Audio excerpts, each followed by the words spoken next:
Cambridge Insider podcast time. Hello, everybody, and welcome to another episode of the Cambridge Insider podcast. As per usual, my co-host Meg Hawthorne. Meg, how are you? I'm great. Thank you, Stephen. How are you doing? I'm also doing well. You look very focused today in all blue. I don't know what it is I'm about the color. directed. That's it, exactly. It's good to have you alongside, and then we have a special guest. Maybe not such a a special guest, but certainly not a surprise to everybody because Dean, you've been on the podcast a couple times now. That's executive producer. Dean, how are you? I'm well, thank you. Yes, I have been here before. No, it's good to have you back. And we specifically have Dean on today because of an incredibly exciting new initiative, new partnership that we've launched at Cambridge Network called Argo. Dean, let's kick it off. For our listeners, what is Argo? So Cambridge Network decided to partner with Argo because we saw a need for assistance in students being able to, or students needing help getting visas. Okay, so that's one of the things when you're recruiting international students, they may encounter difficulties in acquiring visas sometimes in their home countries, right? And Argo essentially is a team of visa experts, right?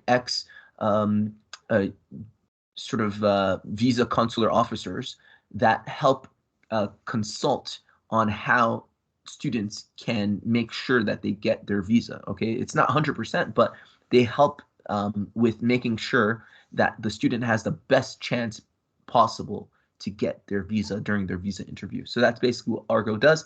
And we've formed a partnership with them in such a way that if you go to visa.cambridgenetwork.com, again, visa.cambridgenetwork.com, you will see how you as a parent, a student, or as an agent can sign up for one of these consultations. And that's pretty much it.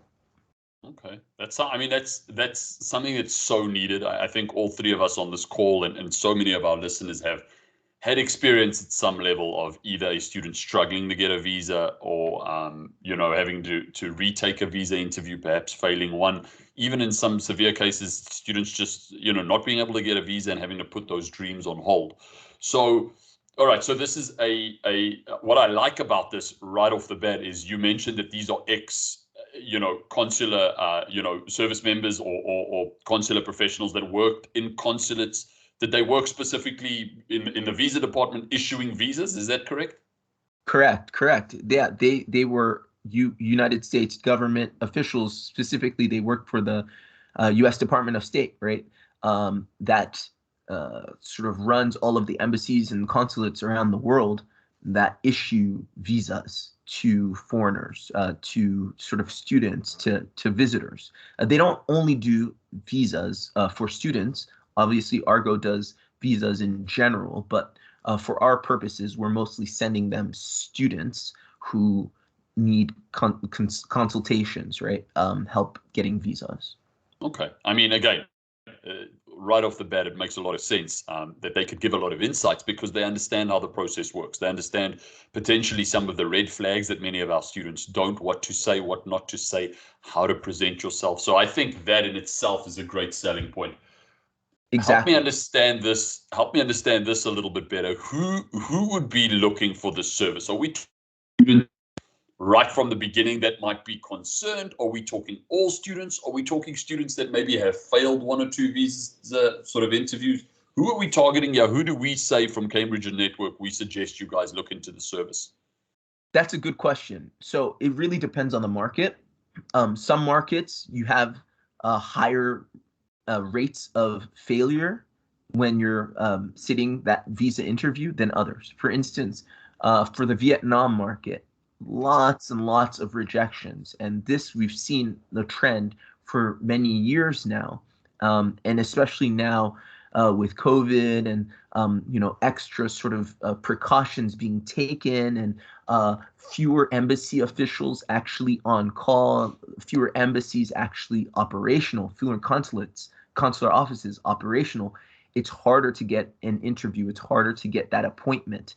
So in those instances, and for instance, even in more standard markets like China that have fewer rates of failure, right? Lower rates of failure, during that time where there were fewer consular offices, there was less time, it was harder to get a visa interview, this would be perfect, right? So it really depends.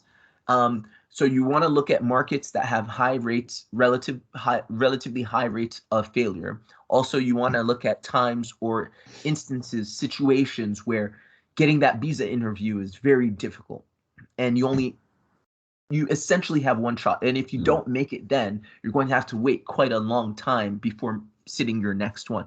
In those instances, you want to give your best shot and make sure that you do your best possible sort of interview to get that visa. So those are the situations I would strongly recommend students, parents, agents sign up for one of those consultations. Now, there are two consultations. There's one 30-minute consultations and an hour-long consultation.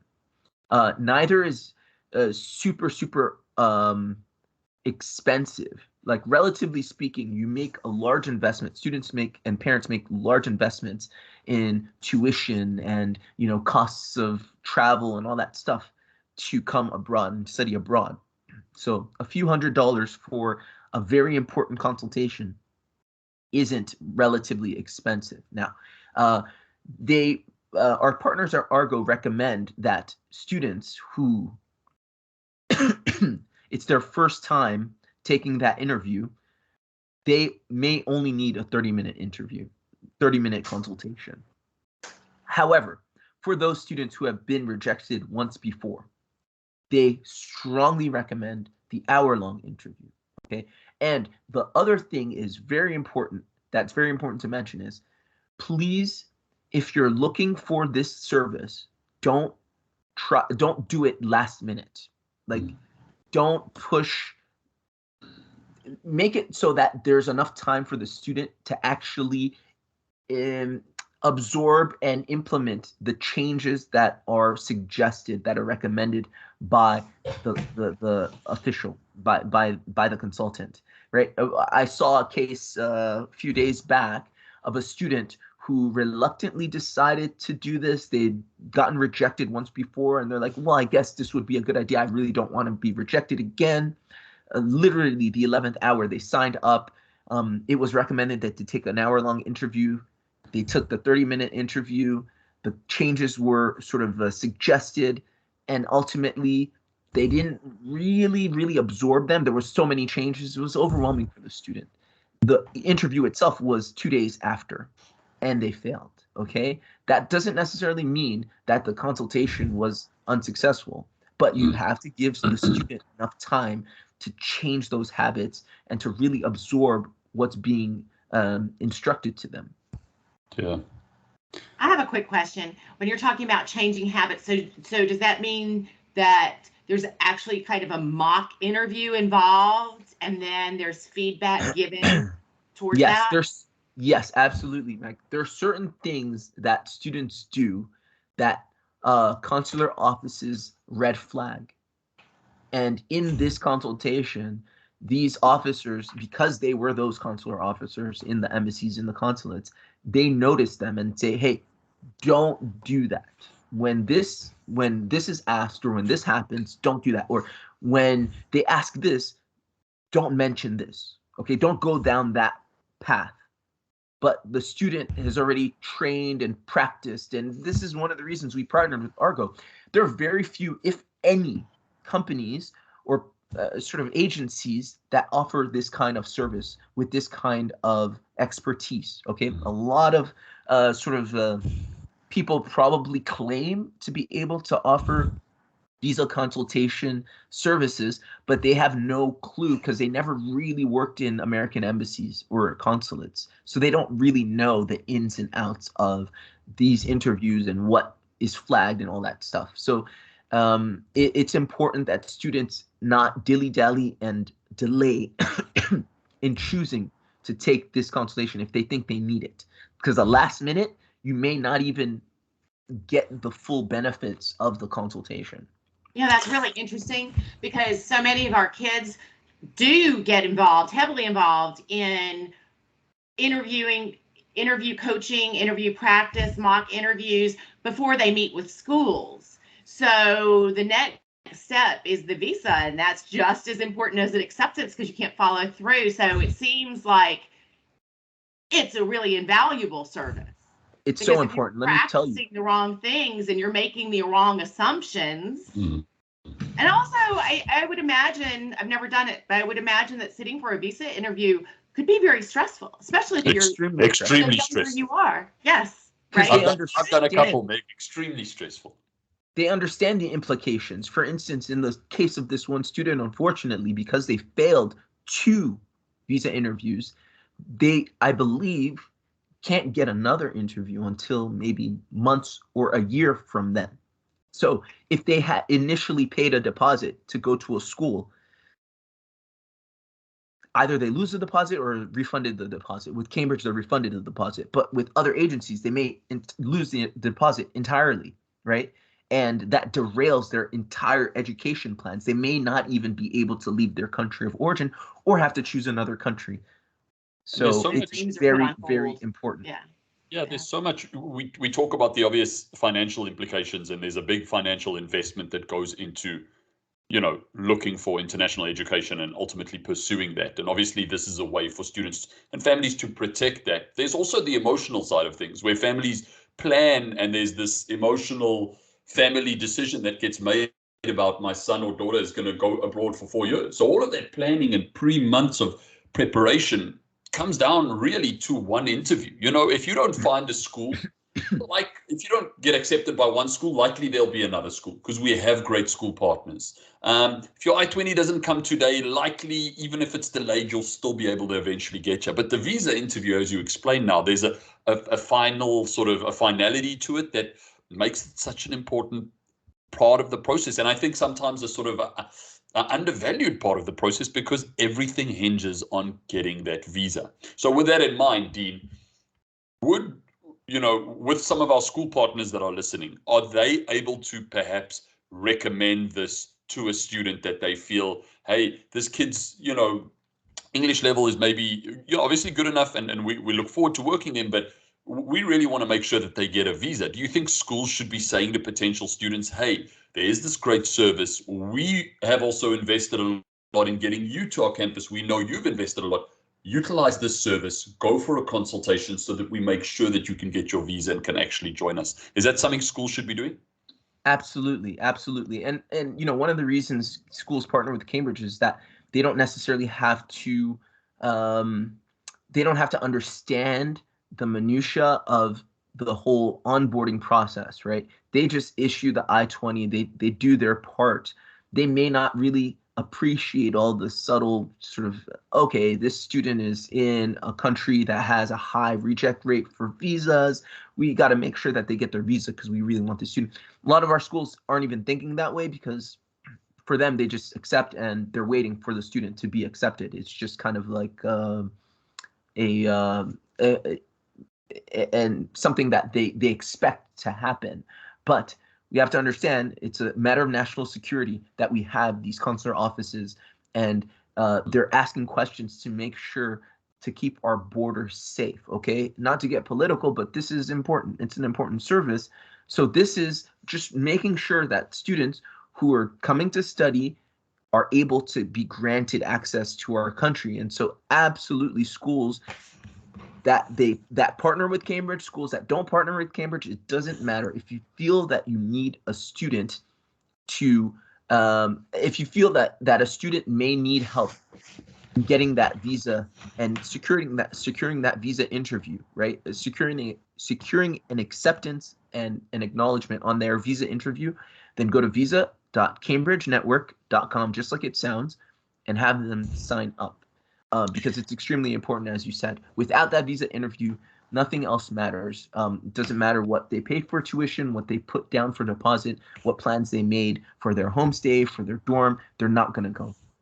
Excellent. Dean, we'll make sure that you'll post that website link on our show notes as well, and any other information that students need. Just a question about that website. Does it have just general information that students and families can look at, in addition to obviously getting in touch as well?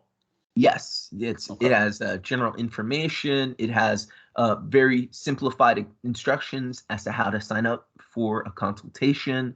You can even pay through there.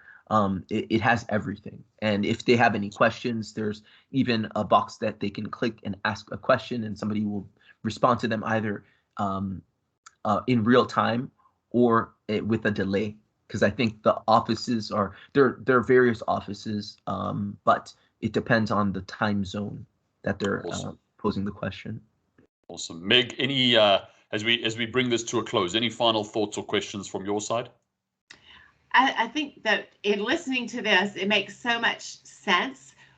Our students and their families are so prepared. There's been such a long process to get to the point of where you're finally at a visa interview. And what Dean was saying about school saying, okay, you issue the I-20. And I think for that most families, that's what you're thinking. Okay, we went through all the hard stuff.